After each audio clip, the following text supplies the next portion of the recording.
My name's Ben Bromund, and today I'm going to talk to you about the 3 online presentations I watched. I'll have links below and as well at the beginning of each section.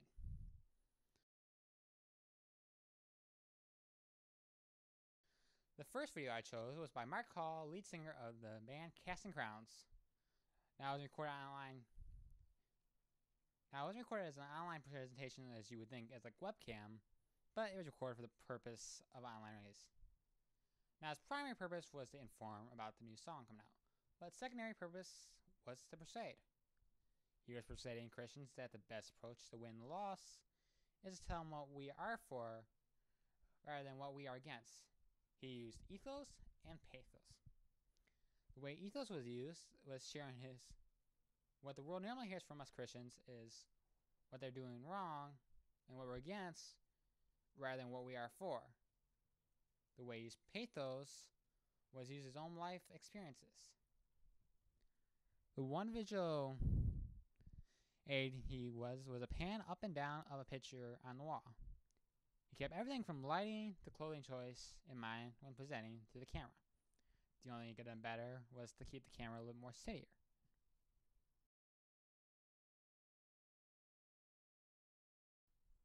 Now, the second video I chose was a Pechakucha speech from a student from a couple months back, Sarah Huckmala. Her presentation was the same style of our United speeches, except more traditional Pechakucha.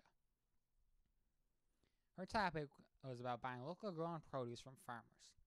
She used a combination of ethos and logos approach.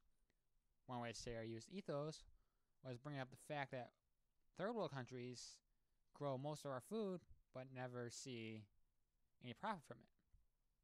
She also used logos in respect by bringing out a shocking fact that only 1% of Americans are farmers and are expected to grow the food for the other 99%.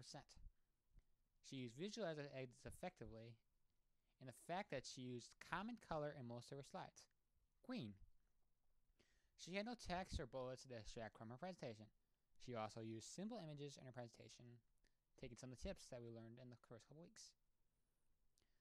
Now, since this was solely a visual presentation, I can't comment on the environment per se, but I can say for a fact it was recorded by her laptop because of 2 facts.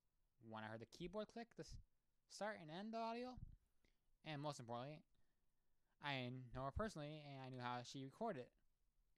What she could have done better was use presenter mode for herself or use note cards so we wouldn't hurt her papers rustle when she turned the page.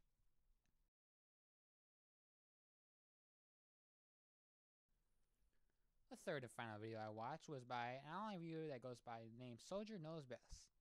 Normally he does reviews on products, mostly Apple, but in this he stated that anyone watching his video, the Apple would continue to be strong even after the death of Steve Jobs. He used logos approach by stating most computer companies already have got stuff in the works 2 or 3 years out. He also used what Apple already has in the planning stages, such as iPhone 4S and iPhone 5. He used a tip on visuals to make sure they are related, which they were. All but one featured Steve Jobs, and the one he didn't use was the Apple logo. The scene was well-lit background and free of clutter. He had an iMac next to him, which actually enhanced his presentation, since he was talking about Apple. The one thing he could have done better was shorten the part he talked about Netflix sponsorship of the video. So, in conclusion, each of the 3 speakers did something better than the other 2. Mark had the most interesting environment, Sarah had the best visuals, and Soldier had the best webcam style presentation. Thank you for watching.